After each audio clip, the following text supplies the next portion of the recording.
Hello, everybody, and welcome to Make It Monday, where we always try to go and show you a new, different type of techniques, etc. And I thought today I would address something since it's that time of the year again, how to make your own wired ribbon, either by serger or machine.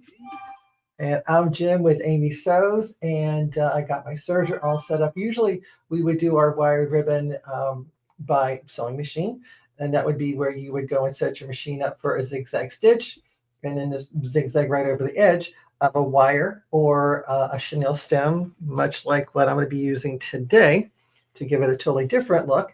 And what I thought I'd do is show you how to do it on a serger.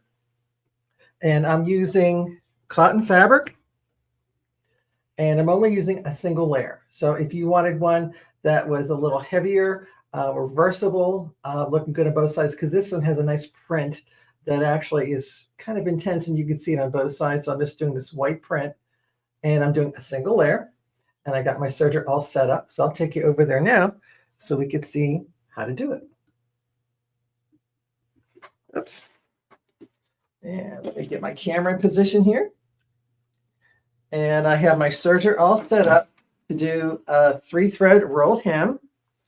And I just basically followed the info screen on my Bernina L860. And it pretty much set everything up for me. I did lower the blade because I was concerned, as I didn't want to cut into my chenille stem or wire. Yes, it is a delicate enough wire that I can cut it with my scissors. However, I don't want to cut it with my blade because there could be the chance of possibly nicking it. If I get a funny area where there may be a heavier concentration of wire from the construction, it could end up chipping and breaking the blade. So I don't want to do that. So it's a lot safer just to go ahead and lower your blade, which I did. And good morning, Embroidery Garden, and Jeanette and Barbara. And I have like I said, I have my machine set up for a 3-thread rolled hem. Follow my information on my screen. I did remove the stitch finger, so it's going on that little wire that's built into the base of the machine. And I left my guide on, and I have it guiding over. So if I have everything along this guide, I know it'll be in the perfect position for my needle. Basically, my needle's going to go hitting to the left, and it's going to overcast it with the upper loopers and thread encasing the chenille stem to the fabric. And I like the way that I have it just a tad longer stitch length so that you can see the chenille popping through. So I'm going to go ahead and raise my needle, raise my foot, and I'm going to put it underneath. And these chenille stems are 12 inches, so I'm going to go with my 12-inch mark. My fabric was a little longer, so I'll have to trim that later. And I got my chenille stem, and I did drop the needle in just to hold the fabric in place. And if you can see here, I got the chenille stem just up into where a little bit past where the needle is. Sorry about moving that there. Okay. So I'm going to lower my presser foot. And I like to do it that way because this way I know that the presser foot is going to keep my chenille stem nicely in place and hold everything. It's not a race, so you can serge as fast or as slow as you like. And you can see by doing this, I'm just basically guiding it in. The machine's doing all the work. So I'm just serging along.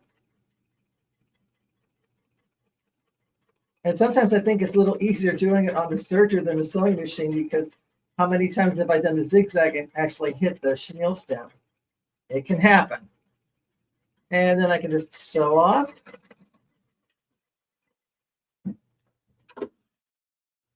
And I have it installed. I can give it a little pull just to slightly adjust it. There you go.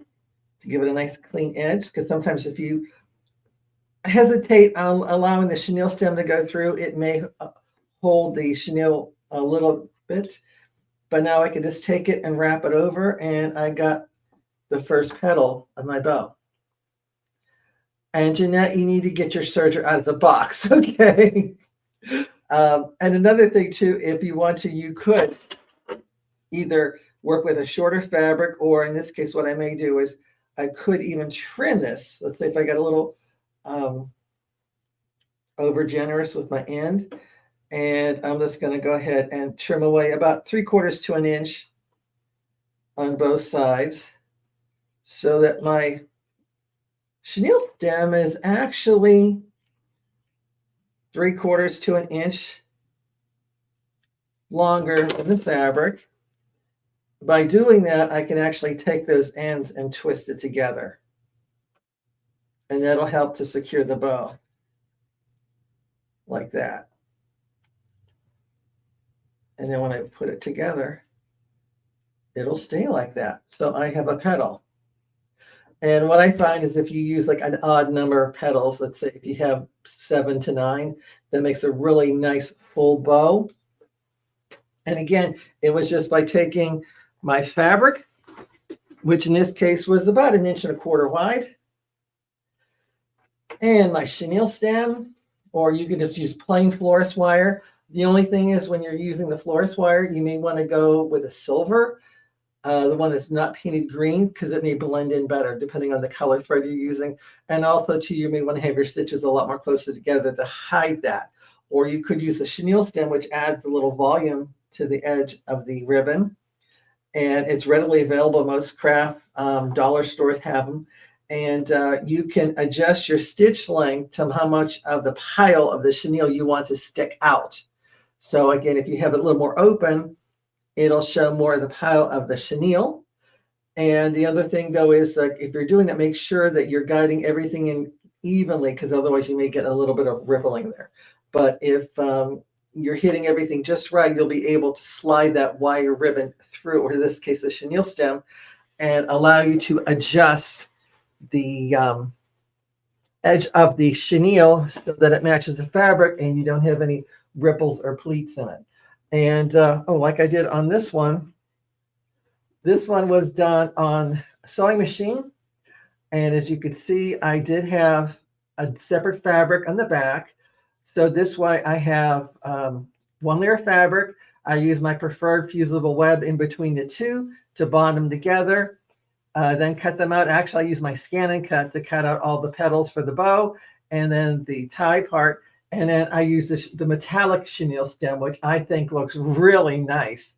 And it adds like a really nice decorative holiday punch to it. In this case, I did use a zigzag stitch on my sewing machine. It was set, I believe, at 3, and my stitch length was also at 2.5. You can also adjust that. And the length of the petals was so that it was actually shorter than the chenille stems, which came like 12 inches long. So my petals were about 10.5 inches from tip to tip. Same thing with the tie. And then just kind of sat there and actually sewed. I had the swing of the needle go left into the fabric and right around it to wrap it in. And by not having a very tight stitch length, it didn't crush the pile of the chenille. So you see the volume of the chenille when you do that. Same when you do it on the serger. You get that same pile. Look, and here I got a tone on tone. This would be really cute. Let's say if I did this also in a red fabric and had the white chenille stem, it would be almost like a Santa Claus type of ribbon. You think how he always has that white fur on the edge of his hat or whatever. So that could give it another look. So hopefully it gives you a couple of ideas on how you can create your own wired ribbon. And again, because of the wire in the chenille stem, I can easily bend this. And once this is packed up for the holidays and you bring it out next year, it got a little crushed, you can just fluff it up and it's good to go. I will say one thing too, when you do the double layer and your fusible web, it does make the bow a little stiffer. So if you're doing one for outdoors, you may want to consider doing that, because this way it'll get a nice body to it and it'll hold up in the weather, especially if you got snow coming in your forecast. So hopefully that gave you some ideas on how you can, Barbara, the petals, since I had the tails of the chenille come out a little further, they were just twisted together, and I just went and added, as I added more petals, I just kind of twisted each one together. If I needed more strength, like in this one, because there were so many, I added another chenille stem to the bottom and I wrapped it up just in case all the tails like that. So it's just another chenille stem holding everything together. And that way it helps keep the look you like. Also too, if you want, as you first do those couple stems together, you may want to even put like a dab of hot glue to make it even more permanent. And that way it won't come loose from use and storage, etc. So, and yeah, Barb, the possibilities are endless because it depends on the thread you use, the color you use. Again, in this case, I used white and it kind of blended in with the background fabric, and that way you don't see it either on the gold or on the white chenille, and that way it kind of blends in. So that's one of the things you have to go and consider too, is what you're sewing it on. And if you want to make that stitching invisible, and you can see I just did a basic rolled hem on the edge of this, and that's pretty invisible. It's hard to, unless I go look in the backside and I can see a little bit of the needle stitching. And because of the way the fabric was rolled over the stitch finger of the rolled hem plate, that it did that. So this way I had that really kind of unique fuzzy furry kind of look on the edge of the ribbon, which makes it a very nice kind of festive look. And it doesn't crush it by having the right stitch length. And again, a thread color that blends in with the fabric. In this case, it blends in with the fabric and the chenille stem. In this one, I used white, and it blended in even with the silk, with the gold, because it just kind of worked its way through the tinsel of the chenille. So, okay, hopefully they give you some ideas on how to make your own wired ribbon, and you'll be all decked out for the holidays. So thanks for watching. Be sure to tell your friends about us. Share the love of sewing and crafting as we do here at Amy Sews. And you can also follow us on the website. And as I'm on the staff of the Original Sewing Quilt Expo, you can always follow me there. Just go to sewingexpo.com and you can see where I'm lecturing at. So that being said, hope you all have a fun day creating your own wired ribbon. And remember, the more you know, the more you sew. Take care.